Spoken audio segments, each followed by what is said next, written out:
The massive chamber fell silent as the holographic display showed the invasion. 3 entire star systems had gone dark in less than a month. No distress calls. No survivors. Just empty space where civilizations once thrived. Admiral Thexvan of the Korvax Empire stood at the center podium, his forearms crossed over his armored chest. The threat is real. The Void Collective has awakened, and they are coming for us all.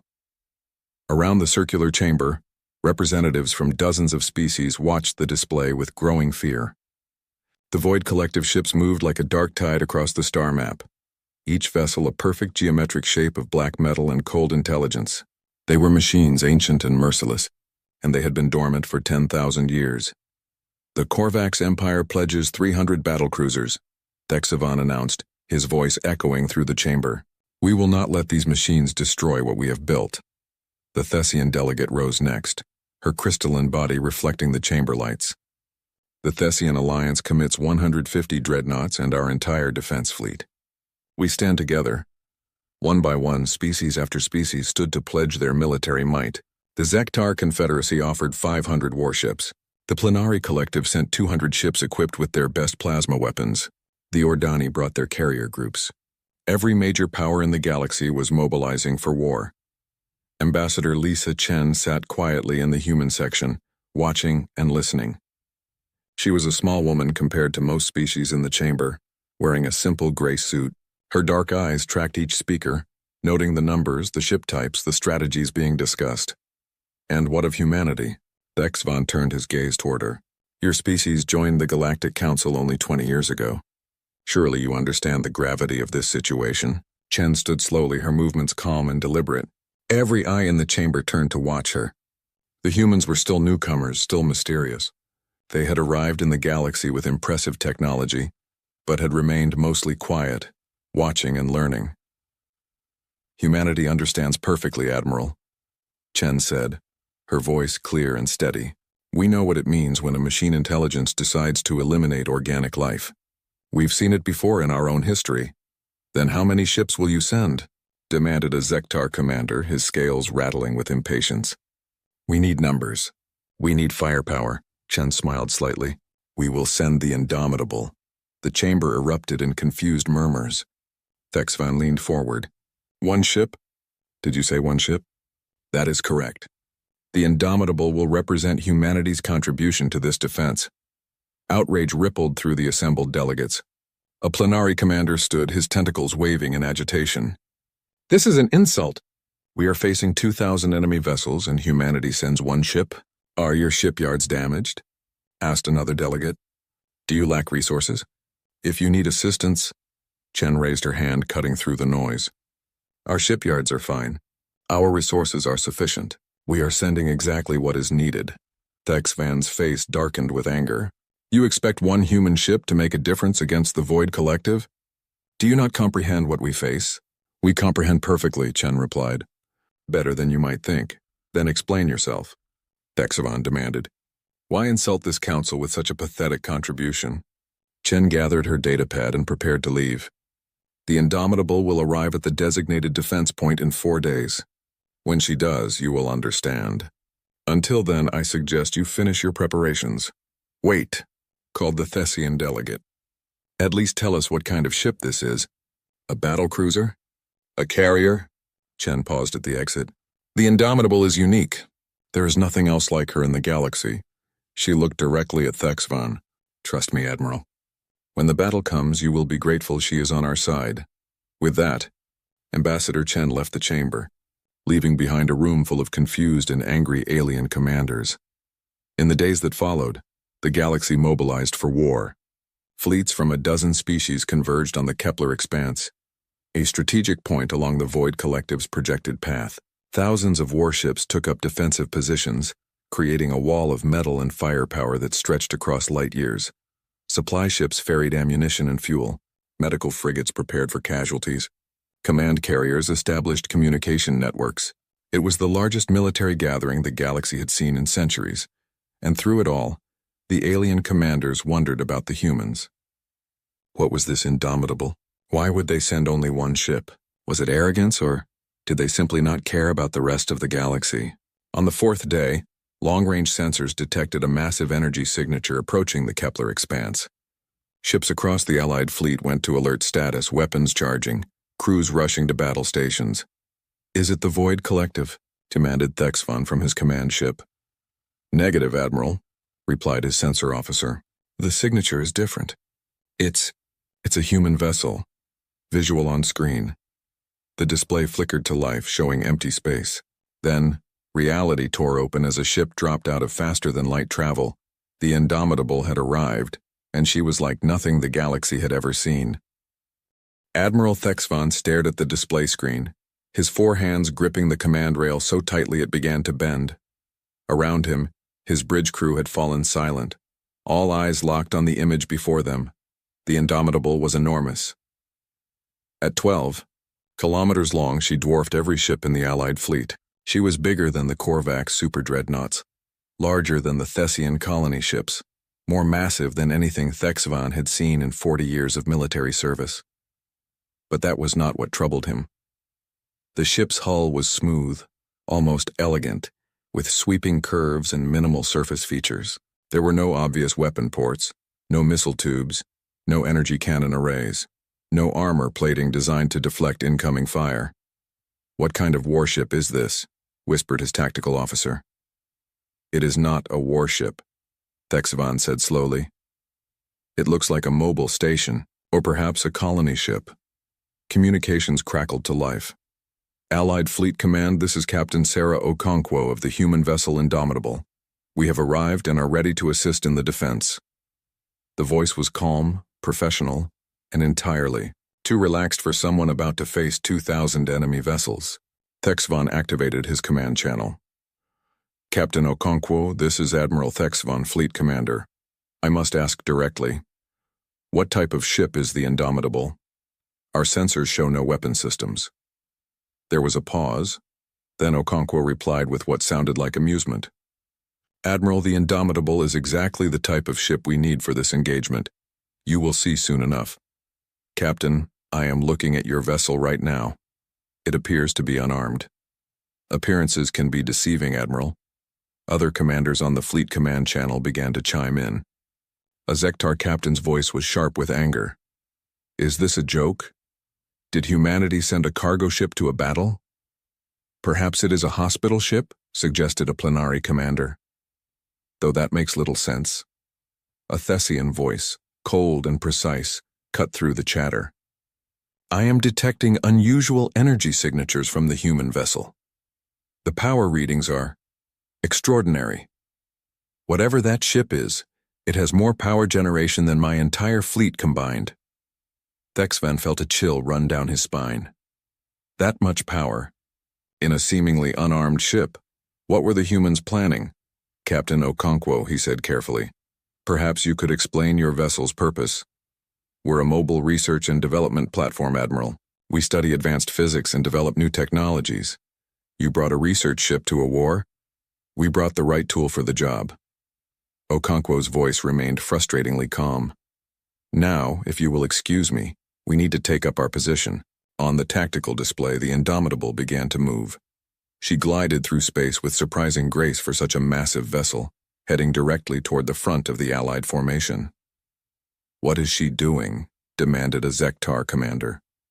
"She will be directly in the enemy's path." Thexvan watched in disbelief as the human ship positioned herself at the very center of the defensive line, the most dangerous position in the entire formation. "Captain Okonkwo, you are placing your vessel at extreme risk. That position will receive the heaviest fire." "We know, Admiral. This is exactly where we need to be. But you have no weapons, no shields. You will be destroyed in minutes." "Admiral Thexvan, with respect, we know what we are doing. Position your fleets on our flanks. We will hold the center." This was madness. Thexvan looked at his tactical officer. "Can we override their navigation? Force them to move to a safer position?" The officer shook his head. "Their systems are too advanced. We cannot interface with their ship." Angry voices filled the command channel. Commanders from a dozen species were shouting at the humans, demanding they move, calling them fools and cowards and worse. Through it all, Captain Okonkwo remained silent, Finally, Thexivan raised his voice above the chaos. Enough. The humans have made their choice. We will proceed with our battle plan. All ships, maintain your positions. He closed the general channel and opened a private line to the Indomitable. Captain, I do not know what your species is planning, but I want you to know this. When your ship is destroyed, it will be on your head, not mine. I tried to warn you. Noted, Admiral, Okonkwo replied quietly. But we will not be destroyed. Trust me. Trust? How can I trust a ship with no weapons? You will see, Admiral. Very soon now. Thexivan closed the channel and turned to his sensor officer. Time until the Void Collective arrives. 4 hours and counting, sir. 4 hours. 4 hours until the battle that would determine the fate of half the galaxy. And sitting at the heart of his defensive line was a massive, unarmed human ship commanded by a captain who seemed completely unconcerned about facing certain death. Thexivan had fought in dozens of battles. He had seen bravery and cowardice, genius tactics, and terrible mistakes. But he had never seen anything like this. Either Captain Okonkwo knew something he did not, or the humans were about to learn a very painful lesson about galactic warfare. The hours passed slowly. Crews across the fleet checked their weapons, ran combat drills, and said prayers to their various gods. The tension was thick enough to cut with a blade. At 1 hour until contact, long-range sensors detected the Void Collective fleet at the edge of the system. 2,000 ships moving in perfect geometric formations, cold and precise and unstoppable. All ships to battle stations. Thexivan ordered. Prepare to engage. Across the fleet, weapons powered up, energy shields activated, fighters launched from carriers, thousands of personnel prepared to fight and die. The Indomitable remained silent and still, sitting at the center of the formation like a massive, mysterious monolith. 30 minutes to weapons range, called the sensor officer. Thexivan watched the enemy fleet approach on his display. So many ships, so much firepower. Even with the combined might of the Allied fleet, this would be a difficult battle. Many would die today. 10 minutes to range. The Void Collective ships began to accelerate, racing toward the Allied lines at frightening speed. 5 minutes. Thexivan gripped his command rail again. Whatever happened in the next few minutes would change everything. The Indomitable's hull began to glow with a strange, blue-white light.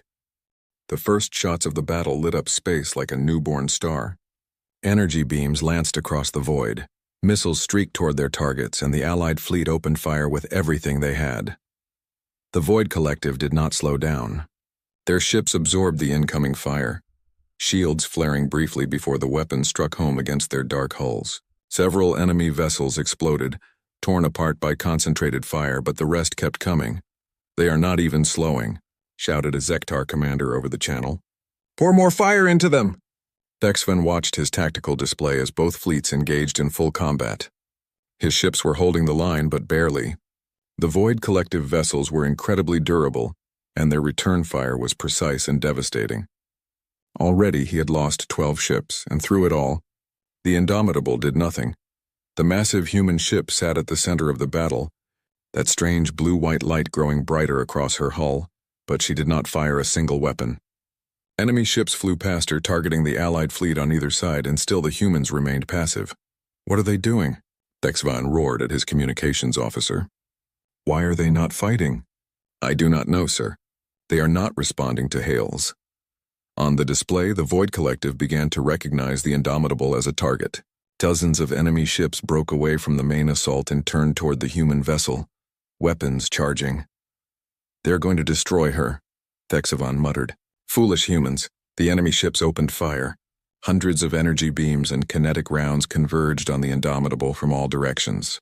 The human ship was engulfed in a storm of fire that would have vaporized any other vessel in the fleet. But the Indomitable did not explode. The blue-white light flared brilliantly, and all the incoming fire simply curved around the ship, bending away like water flowing around a stone. Some shots curved so sharply they hit other Void Collective ships, causing confusion in their formations. What in the void? Thexivan leaned forward, his eyes wide. What kind of shield is that? His science officer stammered, checking his instruments. Admiral, that is not a shield. At least not any shield technology we understand. The humans are bending space itself around their ship. They are using gravitational manipulation. More Void Collective ships converged on the Indomitable. Hundreds of them now, trying to overwhelm whatever was protecting the human vessel. They closed to point-blank range, surrounding the ship completely, firing continuously.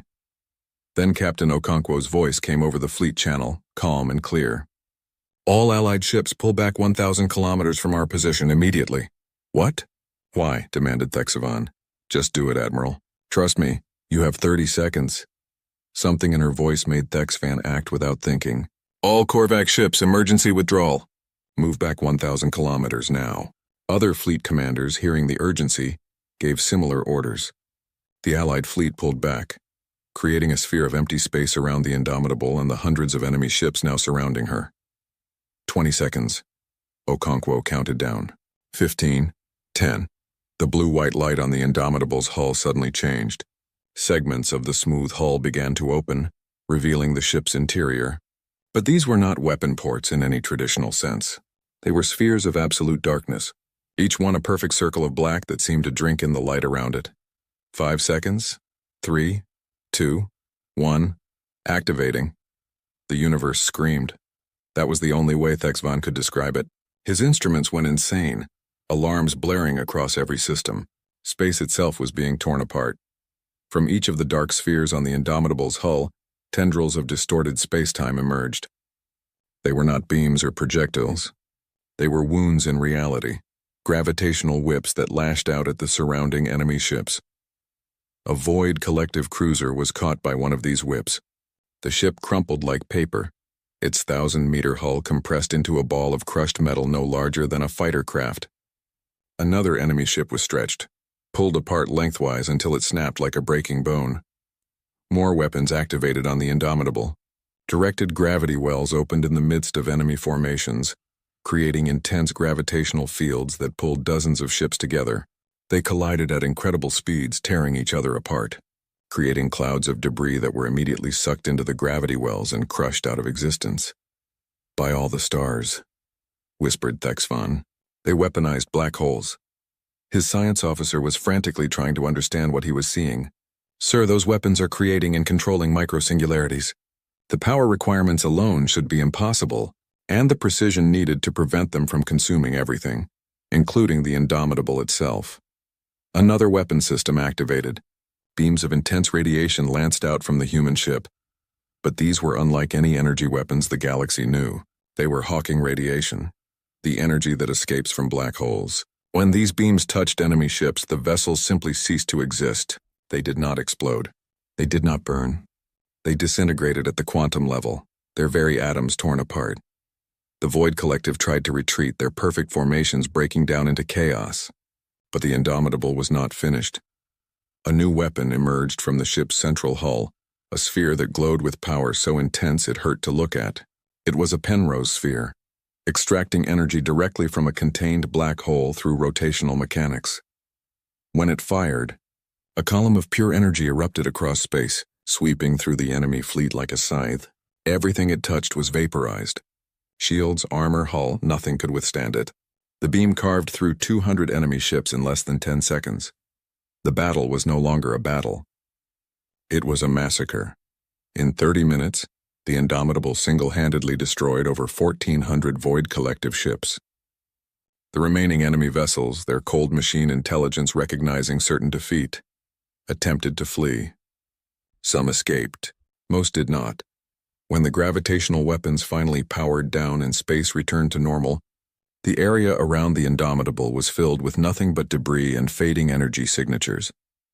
The Allied fleet sat in stunned silence, their own battle damage seeming insignificant compared to the destruction the humans had unleashed. Thexvan stared at his display, his 4 hands shaking. In 40 years of military service, he had never seen anything like what he had just witnessed.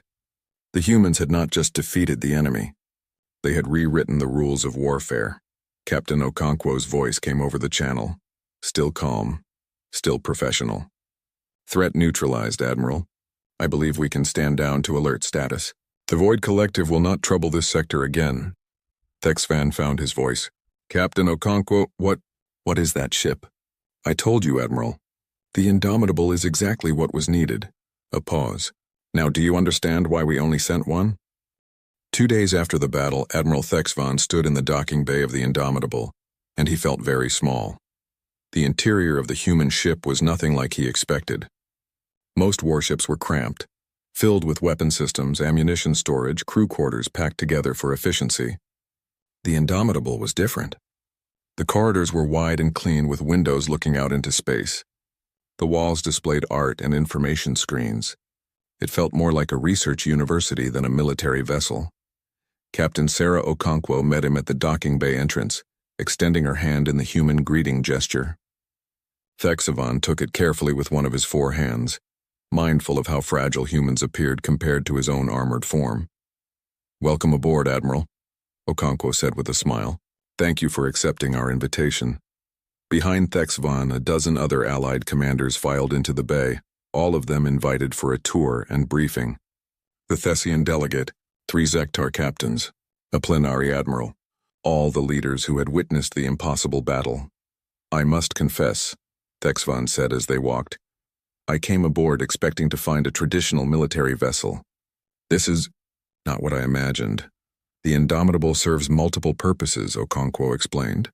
"We are a warship, yes, but we are also a mobile laboratory, a testing facility, and a deep space research station. We have scientists, engineers, and researchers alongside our military crew." They entered a massive chamber that took up several decks of the ship. Through transparent walls, they could see technicians working on equipment that defied easy description. Spheres of contained darkness floated in magnetic fields. Machines measured space-time distortions. Researchers studied readouts that Thexvan could not begin to understand. "This is our primary research lab," Okonkwo continued. "This is where we developed the weapons you saw in action." A human male approached, wearing civilian clothes and a friendly expression. "Ah, our guests have arrived. I am Dr. James Okoro, chief scientist of the Indomitable." Thexvan noticed that Okoro wore no military rank, no uniform, just simple clothes and an identification badge. "You are a civilian?" he asked. "Of course. Most of our crew are civilian researchers. We only have about 60 military personnel aboard.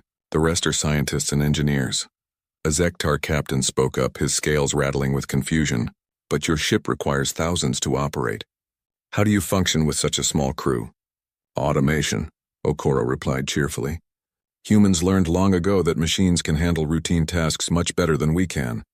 Our artificial intelligence systems manage most ship operations. Humans supervise and handle decisions that require judgment or creativity."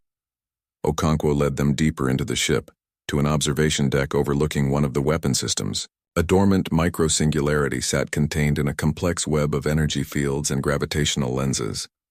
"What you saw in battle were weapons based on our understanding of extreme physics," Okoro explained, warming to his topic. "Humans have always been curious about the universe's most dangerous forces. Black holes, quantum mechanics, gravity manipulation. We did not just study these things. We learned to control them. But why?" asked the Thessian delegate, her crystalline form reflecting the lights. "Why invest so much in such dangerous research?" Okoro's friendly expression faded slightly, becoming more serious. "Because humanity learned a hard lesson in our history. We learned what happens when you are unprepared for threats. Before we reached the stars, we nearly destroyed ourselves multiple times. Wars using nuclear weapons, biological weapons. We created artificial intelligence that almost wiped us out." He gestured at the singularity weapon. "Every disaster taught us something. We learned that hoping for peace is not enough. You must have the strength to defend peace. So when we finally reached space and discovered we were not alone, we made a decision. Never again would humanity be helpless." Thexavan studied the weapon, his tactical mind already racing through implications. "How many ships like the Indomitable does humanity have?"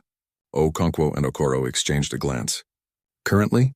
Just one," Okonkwo replied. "Just one?" A plenary admiral waved his tentacles in disbelief.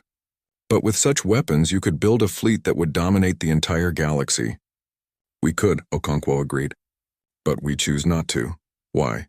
Thexvan demanded. "With even 5 ships like this, humanity would be the most powerful military force in known space." Okonkwo walked to a window showing the stars beyond. "Because, Admiral, humanity does not believe in overwhelming numbers. We believe in overwhelming capability.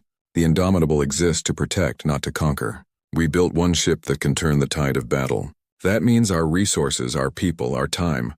All of it can be devoted to building cities, exploring new worlds, creating art, advancing science, not just making weapons. But what if the Indomitable is destroyed? Pressed a Zektar captain. What if you face an enemy that can defeat even this ship? Then we will build another, Okoro said simply. Or we will develop something better. Humanity's greatest weapon is not the Indomitable. It is our ability to innovate, to adapt, to find solutions that no one else has considered. He pulled up a holographic display showing dozens of theoretical weapons designs. These are concepts we are currently working on. Quantum entanglement weapons that strike targets across any distance instantly. Zero-point energy extractors that could power entire planets. Dimensional fold generators that could move ships outside normal space entirely. The alien commanders stared at the display in shock and Thexvan noticed a growing sense of fear. You are developing all of these? The Thessian delegate asked quietly. We research many things, Okonkwo replied carefully. Not all of them become reality. But we prepare for possibilities, Thexvan understood now. He understood why Ambassador Chen had been so calm, so confident. Humanity had not sent one ship out of weakness or arrogance. They sent one ship because one ship was all they needed. And behind that one ship was the promise of more, of weapons that had not even been imagined yet. I must ask you directly, Captain, Thexvan said. Does humanity intend to conquer the galaxy? Okonkwo met his gaze steadily. No, Admiral. We do not seek conquest. We seek only two things: freedom for ourselves and deterrence against those who would threaten us. The Indomitable exists so that no one ever looks at humanity and thinks we are easy prey. And if others feel threatened by your power, then they are welcome to remain peaceful and they will have nothing to fear from us. Okonkwo's voice was calm but firm. But if they choose aggression, they will learn what you learned in that battle. Humanity has learned to weaponize the impossible, and we will do whatever is necessary to protect our people. The tour concluded shortly after, with each commander returning to their own ships, minds full of troubling thoughts. The victory over the Void Collective should have been a celebration. Instead, it had revealed a truth that changed everything. Humanity was no longer the newcomers, the weak species that needed protection. They had become something else entirely, a species that looked at black holes and saw weapons, a species that studied the universe's most destructive forces and learned to wield them. As Thexvan's shuttle departed the Indomitable, he looked back at the massive ship. It hung in space like a sleeping giant, beautiful and terrible. He had come aboard seeking answers. He had found them. But now he had new questions and they troubled him deeply. What else was humanity capable of? And more importantly, could anyone stop them if they chose a darker path? 3 months after the Battle of Kepler Expanse, Ambassador Lisa Chen stood before the Galactic Council once again. But this time the atmosphere was very different. The chamber was packed. Every species in the council had sent representatives, and many had brought military advisors. The galleries were full of observers, reporters, and diplomats. Everyone wanted to hear what humanity would say. The story of the Indomitable had spread across the galaxy like wildfire. Some species told it as a tale of heroism and salvation. Others whispered it as a warning, a nightmare story about the species that could destroy reality itself. Artists created songs and paintings about the battle. Military academies studied the tactics. Children played games pretending to be the Indomitable's crew. But beneath the fascination was fear. Chen walked to the central podium, her steps echoing in the unusually quiet chamber.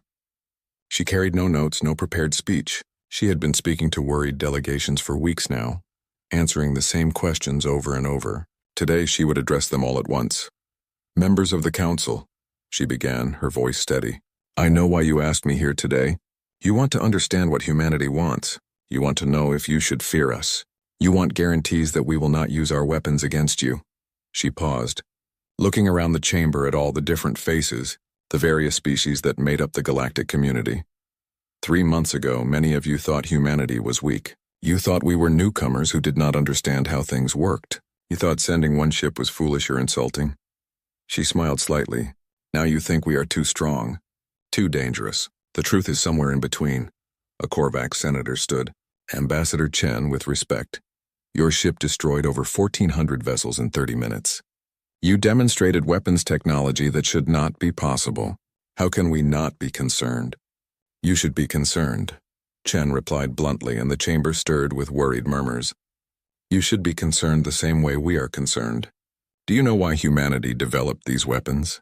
Let me tell you a story about my species.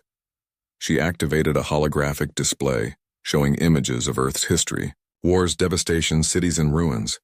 Humanity almost went extinct, multiple times. We created nuclear weapons and nearly destroyed ourselves with them. We built artificial intelligence that turned against us and killed billions. We engineered biological weapons that created plagues. We poisoned our own world and watched our ecosystems collapse. The images shifted to show graveyards, memorials, monuments to the dead. Every generation of humans grew up learning about these near extinctions. We learned what happens when you are unprepared, when you are weak, when you trust that others will not hurt you. The chamber was completely silent now, all eyes fixed on the terrible history playing out on the display. So when we finally reached the stars and discovered we were not alone, we made a promise. Never again. Never again would humanity be helpless. Never again would we be victims. Chen's voice was firm, passionate. The indomitable exists because we refuse to let anyone else dictate our survival. She exists because we learned that peace requires strength. A Thessian delegate spoke up. But strength also corrupts. Power leads to aggression. How do we know humanity will not use these weapons to conquer? Because we have been conquerors before, and we learned that lesson too, Chen replied. Human history is full of empires that rose and fell, nations that conquered others and brought only misery. We learned that conquest brings no lasting peace, no real security, only more conflict. She changed the display to show Earth as it was now. Cities of glass and green spaces, oceans cleaned and forests restored, people of different cultures living together. We learned to build instead of destroy, to unite instead of divide. It took us centuries and cost us billions of lives, but we learned. The weapons we carry are not tools of conquest. They are tools of deterrence. Admiral Thexavan stood from his seat.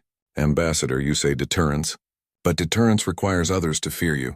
You have accomplished that. What now? Do you simply wait for someone to challenge you, so you can demonstrate your power again? No, Admiral, Chen said. We offer you something better. We offer alliance. This caused a stir throughout the chamber. Chen raised her hand for silence. Humanity does not want to rule the galaxy. We want to be part of it. We will share our defensive technologies with our allies. We will help you defend against threats like the Void Collective. We will stand beside you when danger comes. But we will not share our most advanced weapons. Those remain ours alone. Why? Demanded a plenary representative. If we are allies, why not share everything? Because, Chen said carefully, we know what happens when weapons like ours spread. We have seen it in our own history. Once a weapon exists, it will be used. Once many species have singularity weapons, it becomes only a matter of time before someone uses them in anger, in fear, or by accident. The galaxy would not survive that. She looked directly at Thexvan. We built one indomitable. We could build more. We could build 100 of them and dominate everyone. But we will not. We will build only what we need for defense and no more. This is our promise to you. A Zektar senator stood. And what if we do not believe your promise? What if we decide you are too dangerous to exist? The chamber went deathly quiet. It was the question everyone was thinking, but few dared to say aloud. Chen's expression did not change, but her voice became colder. Then you would make a terrible mistake. We do not seek conflict, but if you bring war to humanity, you will learn exactly what the Void Collective learned. We will defend ourselves with every weapon we possess, every technology we have developed, every innovation we can create. She paused. I hope it never comes to that. I believe we can all be better than that. The Zektar senator slowly sat down, his scales pale. Ambassador Chen continued, her voice softening again. The galaxy faces many threats. The Void Collective was only one. There will be others. Pirates, rogue states, unknown dangers from the dark spaces between stars. Humanity wants to face these threats together with you. As allies, as equals. Thexvan laughed bitterly. After what we have seen, can any of us truly consider ourselves your equals? Yes, Chen said firmly. Because strength is not just about weapons. You have things we do not have. Diplomatic wisdom, cultural knowledge, resources, technologies we have not developed. We are new to this galaxy. We have much to learn, and we would rather learn it as friends than as conquerors or victims. She deactivated the display and looked around the chamber one last time. the Indomitable, will remain on active patrol along the Galactic rim. She will respond to threats against any council member. That is our commitment. In return, we ask only that you respect our sovereignty and work with us as partners." Chen smiled. "We sent one ship and you were afraid. Imagine what we could accomplish together if we worked as allies instead of adversaries." The vote came 3 days later. After extensive debate, the Galactic Council formally offered humanity a full defensive alliance. The Korvax Empire led the vote, with Admiral Thexvon personally advocating for the agreement. Captain Sarah Okonkwo was promoted to Fleet Admiral and given command of a new joint task force, training Allied personnel in advanced combat tactics and defensive strategies. The Indomitable departed Earth for her patrol duties, but she did not leave alone. In Earth's orbital shipyards, 6 new vessels were under construction. Each one different, each one revolutionary, each one pushing the boundaries of what was thought possible. One ship was designed to manipulate time itself, slowing it in local areas to trap enemy fleets. Another could open artificial wormholes appearing anywhere in the galaxy instantly. A third was experimenting with quantum weapons that existed in multiple states simultaneously. Dr. Okoro stood in the Indomitable's lab, studying readouts from their latest experiment with zero-point energy. Captain Okonkwo joined him, coffee in hand, looking tired but satisfied. "The council is still nervous," Okonkwo said. "They are not sure whether to thank us or fear us." "Let them be both," Okoro replied. "Respect born from fear and gratitude is still respect. And when the next threat comes, the one that is worse than the Void Collective?" Okoro smiled. "Then we will innovate something new. That is what humans do. We face the impossible and make it possible." Okonkwo looked out the window at the stars, at the vast galaxy that was now paying attention to humanity. "The council expected us to arrive with a fleet. They thought strength meant numbers. And we taught them different," Okoro said. "Yes. We taught them that strength means capability. That one ship with the right technology and the right crew can change everything." Okonkwo finished her coffee. "The galaxy thought a single vessel could not matter. We proved them wrong." Far below on Earth, construction continued on the new ships. Engineers worked on weapons that would make the Indomitable look primitive. Scientists explored theories that could reshape the understanding of physics. Humanity had announced itself to the galaxy, not with conquest or threats, but with a demonstration that could not be ignored. The fleet expected a battle. The galaxy mobilized thousands of ships. Humanity sent one vessel, and the galaxy would never be the same. The battle for Earth orbit raged for 18 hours, but the outcome was decided in the first 30 minutes. The battle lasted 18 hours, but the real war ended much faster. By hour 6, the Quorum fleet had lost over 400 ships. By hour 12, their formation had completely collapsed. By hour 18, only 86 Quorum vessels managed to escape into deep space. Their FTL drives finally restored as they fled beyond the Silence Pulse's range. 761 capital ships destroyed or captured, the largest military defeat in Quorum history, and it happened in less than a day. Commander Lee stood on the bridge of eternal dominance, now firmly under human control. Veshkar sat in restraints, watching his former command staff work under human supervision. Around them, Quorum crew members surrendered peacefully. They were not cowards. They simply recognized defeat when it stared them in the face. "You trapped us," Veshkar said quietly. "Everything. The failures, the diseases, the colony collapse. All of it was theater." Lee nodded.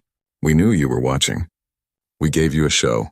You saw what you expected to see, a young species dying from its own mistakes. You never considered that we might be smarter than we looked. How long were you planning this?" 3 years of active planning. But humanity has been preparing for first contact for over a century. We always knew someone was out there. We just didn't know if they would be friends or enemies. Veshkar looked at the tactical displays showing the destroyed Quorum fleet. "You fought with such ferocity, such coordination. We thought humans were divided, chaotic. We are divided about a lot of things. Politics, religion, resources, but when someone threatens all of us, when someone tries to destroy humanity, we stop arguing and start fighting. Together." Major Cho walked through Olympus Base, now fully revealed as the military fortress it truly was. Colonists stared in shock at the underground facilities, the hidden troops, the massive weapon systems. Many were angry at being deceived. Others were simply relieved to be alive. "Why didn't you tell us? one colonist demanded. We thought we were dying. We thought Earth had abandoned us. Cho understood their anger. Because the Quorum could read minds, not human minds, but they had ways of detecting lies. Every person they interrogated needed to genuinely believe Mars was failing. If you had known the truth, they would have detected it. The deception had to be complete. So you let us suffer? Let our children cry themselves to sleep? Yes, and I will carry that guilt for the rest of my life. But it kept you alive. Every single one of you. 0 civilian casualties during the battle. That was the goal. That was always the goal. Captain Song supervised the capture of intact Quorum vessels. The Ghost Fleet had taken 43 ships mostly undamaged. Inside them was technology that would advance human science by decades. FTL drives, advanced weapons, shielding systems, manufacturing techniques. But more valuable than technology was information. Quorum databases contained everything. Star charts, diplomatic records, military intelligence. And most importantly, evidence. Dr. Kim worked through the captured files in her laboratory, translating and cataloging. What she found made her sick. 17 civilizations destroyed. The Quorum called it guidance, but the files told a different story. Species that refused to submit were sabotaged into extinction, economic collapse, biological weapons, environmental disasters. The Quorum would push a species to the edge, then offer to save them in exchange for total submission. Those who accepted became vassal states. Those who refused died. But there was something else in the files. References to something called the Remnant, an ancient civilization that disappeared millions of years ago. They had left behind technology caches hidden across the galaxy. The Quorum had spent thousands of years hunting down every species that found remnant technology. Earth had found 3 remnant caches, one in the Pacific Ocean, one in Antarctica, one on Mars. That was why humanity's technology had advanced so quickly. The Quorum had not been afraid of human nature. They had been afraid that humans might unlock what the remnant had tried to preserve. Dr. Yun worked with Dr. Seo to analyze remnant artifacts more carefully. They had been studying the caches for years, but always carefully, slowly. Now they understood why the Quorum had been so desperate to stop them. The remnant had been building something. A great work, a project that spanned the entire galaxy, but they had been destroyed before completing it. Their caches were not just gifts of technology. They were instructions, pieces of a puzzle waiting for someone to finish what they had started. 3 months after the battle, Admiral Kang stood before the United Earth Assembly. Every nation was represented. For the first time in history, humanity spoke with one voice. The Quorum Collective has been exposed, Kang announced. Evidence of their crimes has been broadcast across FTL channels. 17 extinct civilizations, countless others enslaved. The galaxy now knows what they truly are. She pulled up holographic images of Quorum homeworlds. Human ships orbited each one. Not attacking, just present. A reminder. We are offering the Quorum terms. Complete withdrawal from conquered territories. Reparations paid in technology and resources. An eternal ceasefire treaty. Human space is now forbidden territory.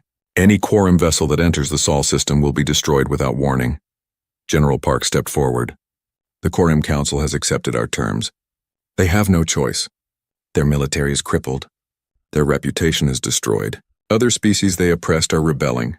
The collective is collapsing. What about the other species? Someone asked from the assembly. The ones the Quorum conquered? Commander Silva answered. We are offering them alliance. The Terran Alliance. Free association of independent species. Mutual defense. Technology sharing. No empire, no domination. Just cooperation between equals. It was a radical idea. Most galactic civilizations were hierarchical. Someone always ruled. Someone always served. The concept of true equality between species was almost unheard of. 23 species accepted immediately. More would follow.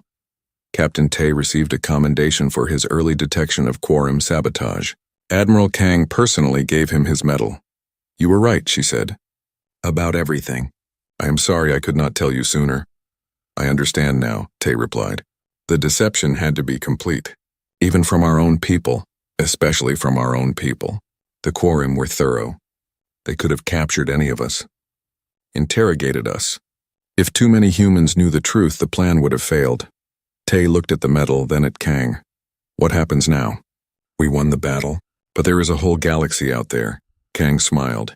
Now we stop hiding. We stop pretending to be weak. Humanity takes its place among the stars, not as conquerors, not as victims, as equals. Commander Lee was promoted to captain and given command of the captured flagship, now renamed Earth's Defiance. His mission was exploration. The Quorum files mentioned hundreds of unexplored regions. Mysteries the Quorum had been too afraid to investigate. Lee would investigate them instead. Lieutenant Bay became commander of the new fighter academy. She would train the next generation of pilots. Thousands of young humans wanted to join after seeing the battle recordings. Humanity's navy would grow from hundreds of ships to thousands within a decade. Major Cho was given command of Mars Orbital Defense. The planet was being transformed into a shipyard. Within 5 years, Mars would produce more military vessels than Earth. The Red Planet would become humanity's shield, always watching for threats from deep space. Colonel Han expanded the asteroid network. What had been 500 hidden platforms would become 5,000. No one would ever trap humanity in the Sol system again. The asteroid belt was now the most heavily fortified region of space in the known galaxy. Dr. Yun, Dr. Seo, and Dr. Kim formed the Remnant Research Institute. Their mission was to understand what the ancient civilization had been trying to accomplish. Early results suggested something extraordinary. The Remnant had been preparing the galaxy for something, building infrastructure that spanned millions of worlds. For what purpose? No one knew yet. But humanity would find out. Captain Song took Earth's Defiance and a fleet of exploration vessels beyond the galactic rim. The remnant caches pointed toward something in deep space, something the Quorum had been too afraid to seek. Song was not afraid. None of them were. Fear was for species that had something to lose. Humanity had almost lost everything. They had been hours away from extinction. Then they had turned the tables and won. What could possibly scare them now? Admiral Kang gave one final speech to Earth's population. It was broadcast across every human colony, every ship, every station. 3 months ago, we faced extinction. An enemy vastly superior tried to eliminate us. They failed. Not because we were stronger, not because we were smarter, but because we were patient. Because we planned. Because when they thought we were dying, we were actually preparing. She paused, letting her words sink in. The Quorum watched us for 200 years. They studied our wars, our violence, our chaos. They concluded we were dangerous and had to be controlled or destroyed. They were right about one thing. We are dangerous, but not in the way they thought. We are dangerous because we adapt. We learn, we overcome. Every disaster makes us stronger. Every crisis teaches us something. The Quorum pushed us to the edge thinking we would bray. At exactly 400 Earth Standard Time, Dr. Seo activated the silence pulse. The device was no larger than a briefcase, but its effect rippled across the entire solar system in less than a second. Quantum entanglement frequencies disrupted. FTL communication channels collapsed. The Quorum fleet suddenly went deaf and blind to everything beyond their immediate sensors. Aboard Eternal Dominance, Commander Veshkar saw his communication console go dark. What happened? Restore FTL communications immediately. His technical officer worked frantically at the controls. I cannot, Commander. Something is interfering with quantum frequencies. All our ships are affected, all of them, every vessel in the fleet. We cannot communicate with homeworlds. We cannot coordinate between battle groups. Local communications still work, but nothing beyond 1 light second. Veshkar felt the first touch of concern. This should not be possible. Human technology was primitive. They should not be able to interfere with quantum systems. Find the source of the interference and destroy it. But it was already too late. Captain Song gave the order from his flagship far beyond Neptune. Ghost Fleet, power up. All ships execute attack pattern Omega. 200 warships came to life. Engines that had been cold for 6 months roared to full power. Weapon systems activated. Shields materialized around hulls. The Ghost Fleet began its attack run toward Earth orbit. They did not rush. They did not charge in recklessly. They moved in perfect formation, accelerating steadily using every trick of stealth technology humanity had developed. By the time Quorum sensors detected them, they would be too close to stop. Colonel Han pressed the button that activated the asteroid network. Across the belt, 500 mining operations transformed. False rock faces split open. Hidden weapons emerged. Railguns swung toward pre-calculated firing positions. Missile tubes opened to space. Han had spent 2 years plotting every trajectory. He knew exactly where every Quorum ship would be. The asteroids had been positioned specifically to create overlapping fields of fire. All batteries, Han said calmly. Fire. The first volley was pure kinetic hell. Thousands of solid metal slugs accelerated to impossible speeds by magnetic railguns. They covered the distance to Earth orbit in minutes.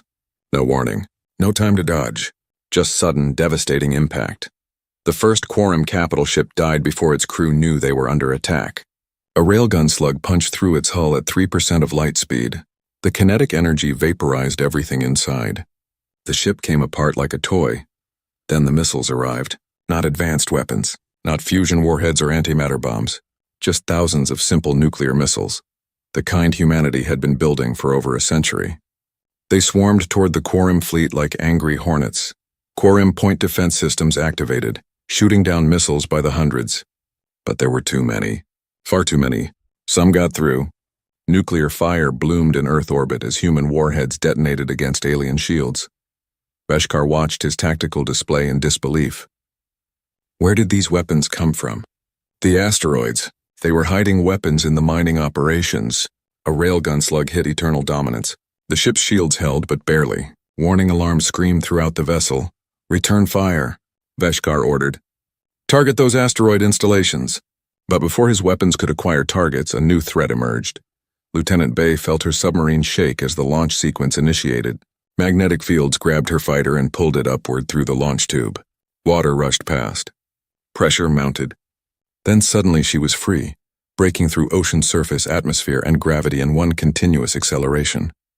Her fighter's engines ignited as she reached space. Around her, dozens of other fighters appeared, all launching from different points across Earth's oceans. Within 60 seconds, over 4,000 human fighters were in space, rising toward the Quorum fleet. The Quorum had never seen anything like it. Ships launching from underwater. Impossible. Yet there they were, small and fast, swarming upward in attack formations. Bay targeted a Quorum destroyer. Her weapons were simple. Kinetic cannons and short-range missiles. Nothing fancy. But she was fast, and the Quorum shields were designed to stop big weapons, not swarms of small ones. She fired her entire payload at point-blank range. Kinetic rounds hammered the destroyer's shields. Missiles followed, detonating in rapid succession. The shield collapsed. Her final burst of kinetic fire punched through the hull. The destroyer began to tumble, atmosphere venting from dozens of holes. Multiply that by 4,000 fighters all attacking simultaneously, and the Quorum fleet started to hemorrhage ships. Then Luna Base activated. Engineer Nam watched his power displays spike to maximum. The entire dark side of the moon lit up with weapons fire. Particle beams lanced out, each one carrying enough energy to boil oceans. They crossed the distance to Earth orbit in seconds and burned through Quorum ships like paper. Missile batteries fired in continuous volleys. Thousands of missiles. Tens of thousands. The moon had been storing ammunition for 3 years. Now it unleashed everything. Kinetic accelerators threw chunks of lunar rock at relativistic speeds. They hit with more force than nuclear weapons. Quorum ships simply disintegrated under the impacts. In 90 seconds, Luna Base destroyed 43 capital ships. Beskar could not believe what he was seeing. The moon was supposed to be dead. They had destroyed it months ago. How was it firing? How did it have this much power? We were deceived, his tactical officer said, voice shaking. This entire operation was a trap. They let us think we were winning. Another railgun slug hit Eternal Dominance. This time the shields failed. The slug tore through the ship's midsection, destroying half the engineering deck. The ship lurched violently. Get us out of orbit, Beskar ordered. All ships retreat to defensive positions. But there was nowhere to retreat to. Captain Song's Ghost Fleet arrived at maximum attack speed. 200 human warships built specifically to fight this battle. They were smaller than Quorum capital ships, but they were faster, more maneuverable, and they knew exactly how to exploit Quorum weaknesses. Song's tactical displays showed him everything. The Quorum fleet was in chaos. No coordination. No communication. Every ship fighting alone, perfect, all ships weapons free. Target capital ships first. Remember your training. Short bursts, constant movement, never stay still. The Ghost Fleet tore into the Quorum formation like wolves among sheep. Human captains had spent years studying Quorum tactics. They knew the aliens preferred standoff combat, using long-range energy weapons, so humans stayed close, forcing knife-fighting ranges where their kinetic weapons had advantage. The battle was not elegant. It was brutal, grinding, and desperate, but it was working. Major Cho watched from Mars as Quorum ships in orbit began dying. She keyed her internal channel. All units opened the doors. It's time. Across Olympus Base, hidden hangar bays opened. 3,000 fully armed soldiers emerged in combat armor. Fighter craft launched from underground facilities. Missile batteries rose from beneath the Martian soil. The Quorum ships blockading Mars suddenly found themselves under attack from a planet they thought was helpless. Missiles rose in swarms. Fighters engaged at close range. Even the base's defensive weapons, supposedly broken, activated and joined the fight. On Earth, Captain Tay stood at his battle station, watching in absolute shock as the battle unfolded. The asteroids, the submarine fighters, Luna Base, the Ghost Fleet, Mars fighting back, all of it hidden, all of it prepared, all of it waiting for this exact moment. He understood now. Admiral Kang had not ignored his warnings. She had been way ahead of him. Years ahead, everything he thought was failure was actually preparation. All stations, Kang's voice came over the command channel. Press the attack. They cannot coordinate. They cannot retreat. We have them exactly where we want them. Aboard Eternal Dominance, Commander Lee heard the chaos and knew it was time. His cell door was not particularly strong. It was designed to hold a defeated human, not a special operations soldier who had been planning escape for weeks. Lee kicked the door 3 times in exactly the right spot. The locking mechanism broke. He stepped into the corridor just as his 4 fellow soldiers emerged from their cells. Phase 2 complete, Lee said. Time for Phase 3. Let's take this ship. The Quorum guards did not expect resistance. They were dealing with an overwhelming attack from outside. Internal security seemed less important. That was their mistake. Lee and his team moved through the ship like ghosts. They had mapped every corridor. They knew where every vital system was located.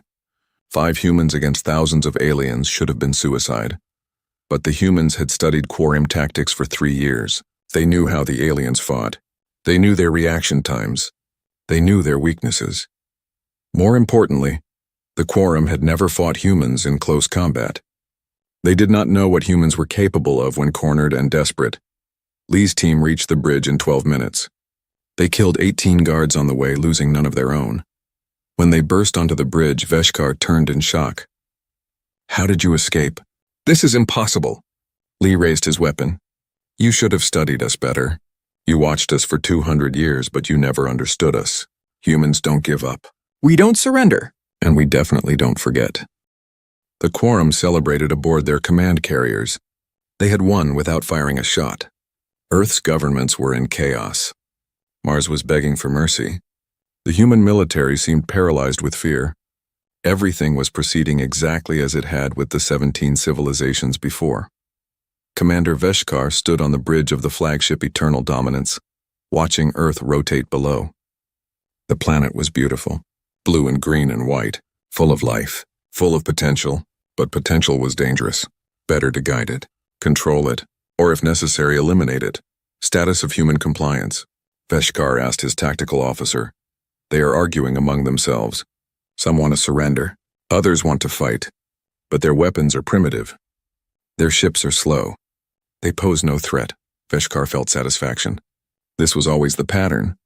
The young species fractured when faced with superior power. They fought each other instead of the true threat. It made the Quorum's work easier. What Veshkar didn't know was that every argument, every protest, every desperate plea was staged. Human actors performed for Quorum censors. Politicians gave speeches designed to sound weak and divided. Military officers held press conferences where they admitted having no plan. Colonel Han watched from his asteroid command post as Quorum ships settled into their positions. The aliens were thorough. They had vessels positioned at every orbital altitude. They controlled all approach vectors. No ship could leave Earth without passing through their blockade. It was exactly what humanity needed. Han's mining operation looked like dozens of others scattered through the asteroid belt. Old equipment, slow computers, tired workers extracting minerals from dead rocks. The Quorum had scanned these operations months ago and dismissed them as harmless. They never scanned deep enough to find the massive railguns hidden inside the asteroids. They never detected the nuclear missiles camouflaged as mining explosives. They never noticed the quantum-shielded communication arrays that let Han talk to every other mining operation in the belt. 500 asteroids, 500 hidden weapons platforms, all aimed at Earth orbit. Lieutenant Bay sat in her submarine 300 meters below the Pacific Ocean surface. Her vessel was designed to launch spacecraft, an idea so crazy that the Quorum never considered it possible. You can't launch ships from underwater. The pressure would crush them.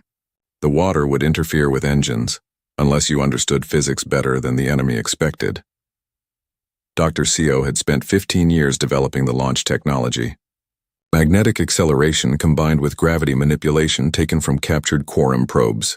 The submarines could fire small fighters straight up through the ocean, through the atmosphere and into space in under 40 seconds. Bay commanded one of 83 such submarines. Between them, they carried over 4,000 fighters. The Quorum didn't even know they existed. Far beyond Neptune, Captain Song walked through the flagship of the Ghost Fleet. 200 warships, built in absolute darkness and silence over 30 years. No one on Earth except the highest command knew they existed. The Quorum certainly didn't. Song's ship was called Retribution. It seemed like a good name for what was coming. The Ghost Fleet had been drifting inward for 6 months, their engines cold, their systems powered down to minimum. They looked like debris, space junk, natural objects caught in the sun's gravity. The Quorum sensors swept past them hundreds of times without noticing. Now they were in position. Still dark, still silent, waiting for the signal. Dr. Co sat in her laboratory beneath Sol, surrounded by captured Quorum technology. She had been one of the first humans to touch alien equipment. For 3 years she had been taking it apart, understanding it and finding its weaknesses. All 5 Quorum species used the same basic technology. That was their strength. Ships could work together seamlessly. Communication was instant across light years. Coordination was perfect. It was also their greatest weakness. Everything ran on quantum entanglement, one frequency band, one communication protocol. The Quorum had used this system for thousands of years. Why change what worked? Dr. Co had built a device that could broadcast a counter-frequency. It would disrupt quantum entanglement across the entire solar system for approximately 18 hours. The Quorum ships would lose all FTL communication. They couldn't call for help. They couldn't coordinate attacks. They would be isolated units instead of a unified fleet. She called it the Silence Pulse. In 3 hours, she would activate it. Engineer Nam worked in the hidden sections of Luna Base, making final preparations. The base looked dead from outside. Dark windows. No power signatures. The Quorum attack months ago had been successful. In reality, that attack had been allowed. Human engineers had opened specific vulnerabilities in Luna's shields. The Quorum weapon struck exactly where humanity wanted, causing dramatic but superficial damage. Civilians were evacuated loudly and publicly. The base went dark. But beneath the surface, 10,000 workers had been transforming Luna into a fortress. The entire dark side of the moon was now one massive weapons platform. Particle cannons that could vaporize ships at 100,000 kilometers. Missile batteries that could saturate orbital space with warheads. Kinetic accelerators that could throw chunks of lunar rock at relativistic speeds. Nam checked the power systems one last time. Everything was ready. When Admiral Kang gave the order, Luna Base would light up like a second sun. Aboard Eternal Dominance, Commander Lee played his role perfectly. He sat in his cell looking defeated. Quorum guards brought him food and water. They were not cruel. They saw no point in cruelty toward a defeated enemy. Lee had been counting. 5 guards rotated shifts. They walked predictable patrol patterns. The corridor outside his cell connected to 3 main passages. 2 led to ship systems. 1 led to the bridge. 4 other captured humans were scattered through the ship. They looked like defeated prisoners, but they were the best special operations soldiers Earth had ever trained. Each one had a specific mission when the time came. Lee had also been observing the Quorum crew. They were efficient but overconfident. They assumed humans were no threat. Guards weren't particularly alert. Security protocols were minimal. Why guard against an enemy that had already lost? That overconfidence would kill them. Major Cho gave a speech to the Mars colonists. She stood in the main dome looking out at the gathered people. Thousands of scared faces, children crying, adults holding each other. "I know you're afraid," she said. "I know this seems hopeless. But I need you to trust me for 3 more hours. Just 3 more hours," the colonists didn't understand. 3 hours until what? Surrender? Destruction? But Cho's officers understood. Beneath the base, secret troops were moving into position. Underground factories were loading final ammunition shipments.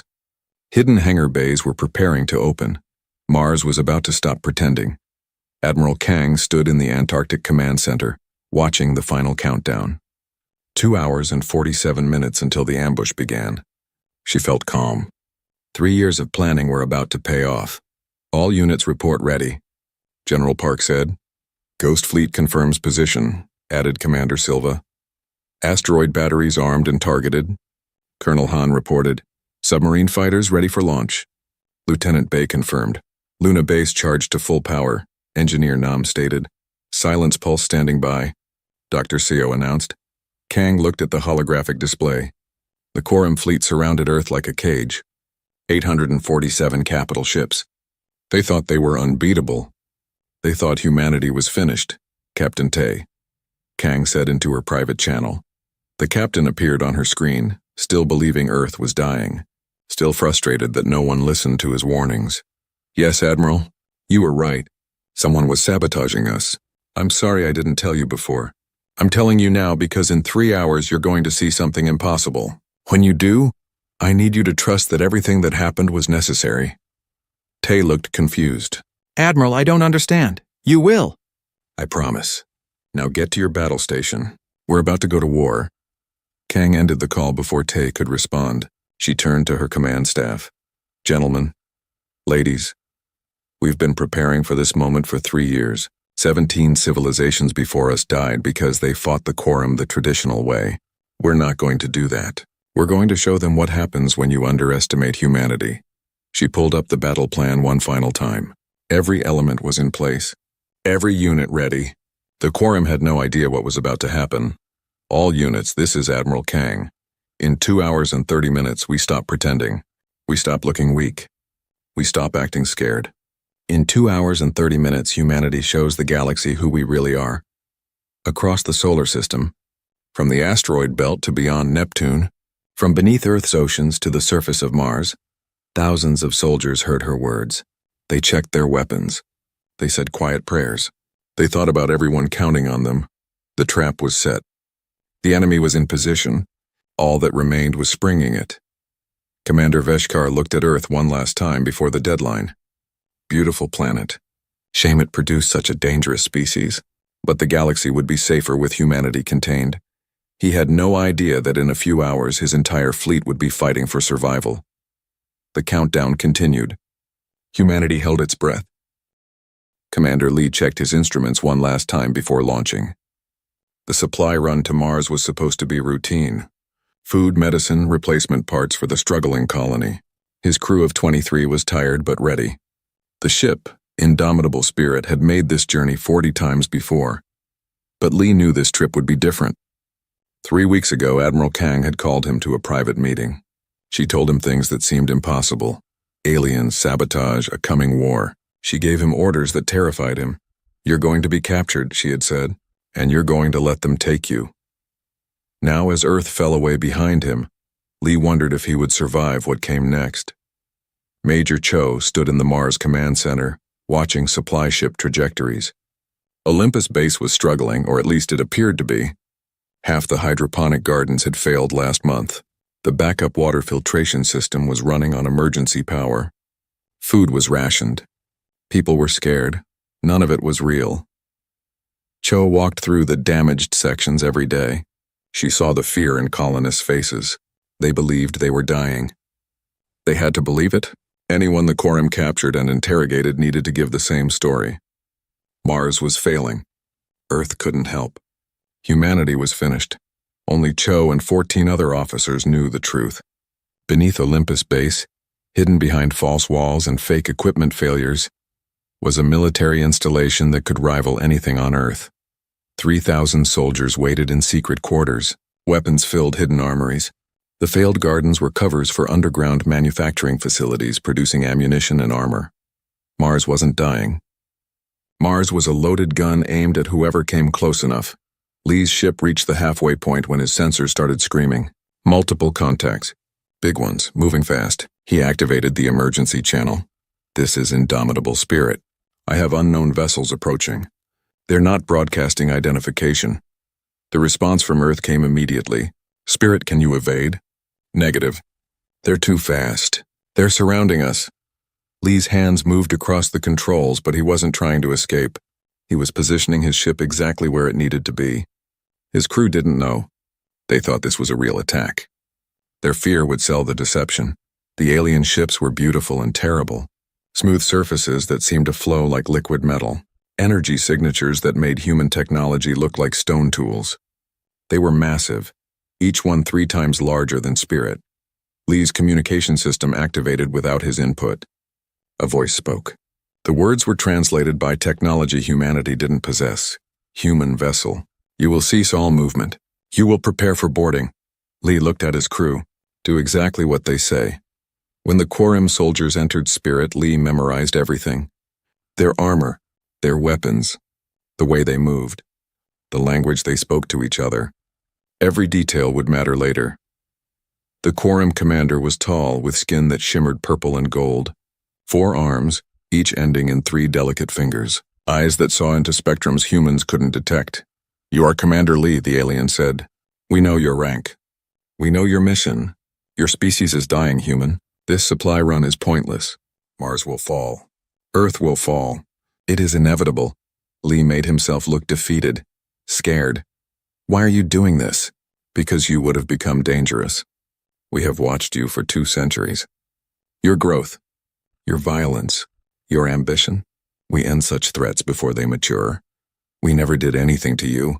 The Quorum commander tilted its head. That is precisely why you must end. You have not encountered us, yet you already reach for the stars. In another 100 years you would challenge us. In 200 you would surpass us. We do not allow that. Lee was taken to the Quorum command ship. His crew was confined but unharmed. The aliens were not cruel.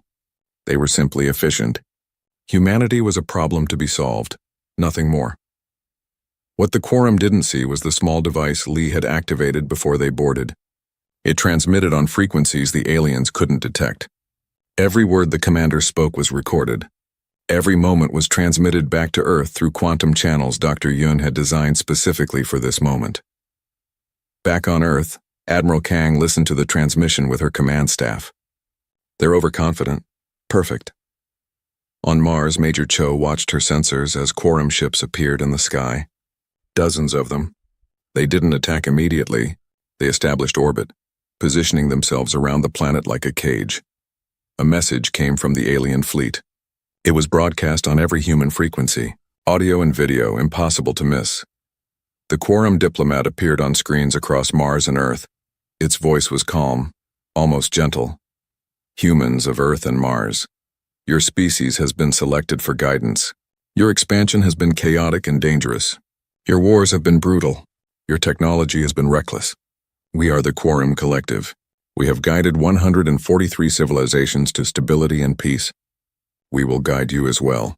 Cho watched colonists gather around screens, listening in horror. You will deactivate all military vessels. You will surrender all space-based installations. You will accept Quorum oversight of your development. If you comply, you will be allowed to survive. If you resist, you will be removed. You have 48 hours to respond. The message ended. Across Mars, people started crying. Some fell to their knees. Others stared at the sky in disbelief. Cho activated her private channel to Earth. They bought it completely. They think we're helpless. Admiral Kang's voice came back steady and cold. Good. Let them think that for 46 more hours. Then we'll show them who's helpless. On Earth, the Quorum fleet was already moving into position. They appeared in orbit like ghosts, their stealth technology far beyond human capabilities. Except humanity had been studying that stealth technology for 3 years. Dr. Kim activated the Cassandra protocol from her lab in Seoul. It was a quantum communication network that couldn't be jammed, intercepted or detected by Quorum sensors. Every human military installation, every hidden base, every secret ship received the same message. Phase 2 confirmed. Enemy forces in position. Maintain deception for 46 hours. Then execute. Across Earth's oceans, submarine bases received the signal. Beneath the Antarctic ice, Admiral Kang confirmed receipt. In the asteroid belt, Colonel Han read the message and smiled. Far beyond Neptune, Captain Song checked his watch aboard the Ghost Fleet flagship and began final preparations. The Quorum had no idea what was waiting for them. Commander Lee sat in his cell aboard the alien command ship, watching the stars through a small window. The Quorum guards thought he was defeated. They saw a scared human captain who realized his species was finished. They didn't see the small smile on his face. They didn't know about the 5 other captured humans aboard this ship, all specially trained for what came next. They didn't realize that Lee had mapped every corridor, every control station, every weakness in this massive vessel. 46 hours, he thought. Then we stopped pretending. On Mars, Major Cho gave orders to her secret troops. They moved through hidden passages, checking weapons and armor. The underground factories increased production. Within 2 days, Mars would need every bullet, every missile, every weapon they had built. On Earth's moon, Luna Base appeared dark and lifeless. The Quorum had sabotaged it months ago, or so they believed. In reality, humans had used the attack as cover to evacuate civilians and militarize the entire installation. Now Luna Base was the largest weapons platform in the solar system, sitting dark and silent, waiting. Admiral Kang looked at the holographic display showing Quorum positions. 847 capital ships, thousands of smaller vessels, more firepower than humanity had ever imagined. They brought their entire invasion fleet, General Park said quietly. Just as we hoped, Kang replied. They wanted to crush us completely. Show other species what happens when you grow too fast. They committed everything, and trapped themselves in the process. Kang nodded. The Quorum had clustered their forces around Earth and Mars. They were in close orbit, perfect attack positions against helpless planets. But those same positions were perfect kill boxes for an enemy they didn't know existed. Humanity had spent 3 years preparing for this moment. Every failure had taught them something. Every sabotage had given them data. Every crisis had been another piece of the trap. The Quorum thought they were predators circling wounded prey. They didn't realize they were standing in humanity's ambush. Captain Tay sat in his quarters aboard the defense station, staring at the data on his screen for the 5th time that week. Something was wrong. Very wrong, but nobody wanted to hear it. 3 mining operations had failed in the last 6 months. 2 colony ships had mysteriously lost power before reaching Mars. A disease had swept through the Luna settlement, killing 47 people. The official reports called it bad luck. Tay called it a pattern. He pulled up another file. 5 years ago, Earth's best fusion reactor had exploded during its final test. The investigation blamed human error. 2 years after that, the quantum communication network went dark for 3 weeks. Equipment failure, they said. Last year, the Mars water extraction facility collapsed, forcing 1,000 colonists to evacuate back to Earth. Tay made a list. Every incident, every failure, every death. When he mapped them on a timeline, he saw something that made his blood run cold. They were accelerating. 1 major failure every 2 years, then 1 every year. Now 3 and 6 months, someone was pushing humanity backwards. Someone was trying to kill them slowly. He requested a meeting with Admiral Kang 3 times. She finally agreed to see him on a Tuesday morning. Tay brought his files, his charts, his evidence. He laid it all out on her desk. Admiral, this is not coincidence. Someone is sabotaging us. These failures are too precise, too perfectly timed to cripple our expansion. Kang studied his charts. Her face remained calm, unreadable. After a long silence, she looked up at him. Captain Tay, I appreciate your dedication, but you're seeing patterns where none exist. Space is dangerous. We're a young species learning hard lessons. That's all this is. Tay felt frustration rise in his chest. Admiral, with respect, the probability of all these incidents being random is... That will be all, Captain. He left her office angry and confused. Kang was one of the smartest officers in the fleet. How could she not see it? What Tay didn't know was that Admiral Kang saw everything. She had seen it 3 years ago, long before he noticed. And she wasn't alone. That evening, Kang entered a secure room deep inside the Antarctic Command Center. 6 other officers waited for her. General Park from the Asian Defense Coalition. Commander Silva from the Americas, Director Okoro from the African Union. Each represented a different part of Earth's military structure. Tay figured it out, Kang said as she sat down. Is he a problem? Silva asked. No, he's exactly what we need. Smart enough to see the truth, but not smart enough to see the bigger truth. Park pulled up a holographic display. It showed the same incidents Tay had documented, but with additional information. Next to each human failure was a data spike. Energy signatures, communication intercepts, quantum fluctuations. The Quorum have been busy, Park said. They caused the reactor explosion. They infected Luna with a biological agent. They sabotaged our colony ships, Kang nodded. And we've let them. Every single time, Okoro smiled grimly. The Mars facility was particularly convincing. Our people barely escaped in time. It had to look real, Kang replied. The Quorum have been watching us for 200 years. They needed to believe we were failing naturally. 3 years ago, Earth's deepest space probes had detected something unusual, ships that appeared for microseconds before vanishing. Energy patterns that didn't match any known natural phenomenon. Earth's brightest scientists studied the data for months before reaching a terrifying conclusion. Humanity was being watched by something far more advanced. Then they found the first probe. It was hidden in the asteroid belt disguised as rock. Dr. Yun and her team spent 8 months studying it without triggering its self-destruct mechanisms. What they learned changed everything. The probe belonged to the Quorum Collective, 5 alien species working together. They had been observing Earth since the early 1800s, and they were afraid. The probe's database contained files on 17 other civilizations, all of them younger than the Quorum, all of them destroyed. The Quorum's method was elegant and cruel. They didn't invade. They sabotaged. They pushed developing species into chaos, economic collapse, and self-destruction. Then they waited for the civilization to die quietly. Humanity was next on their list. But the Quorum made one critical mistake. They assumed humans would react like the other 17 species. They expected panic, division, and collapse. Instead, Earth's leaders did something unexpected. They united in absolute secrecy and started planning. For 3 years, humanity had been running the greatest deception in history. Every failure, every crisis, every setback was theater. The Mars facility didn't collapse by accident. Earth's engineers rigged it to fail at the exact moment when Quorum surveillance would be watching. The colonists who evacuated actually went to hidden bases on Phobos and Deimos, Mars's moons.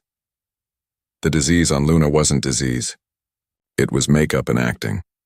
Those 47 people were alive and well, working in secret laboratories beneath the lunar surface. Dr. Yun and engineer Park Sora led the real work. Every time the Quorum sabotaged something, human scientists were there studying it, recording it, learning from it. They captured Quorum technology pieces by pieces. They analyzed the energy weapons that destroyed the reactor. They dissected the biological agent from Luna. They reverse-engineered quantum interference patterns from the communication blackouts. Humanity was building a complete database of Quorum capabilities.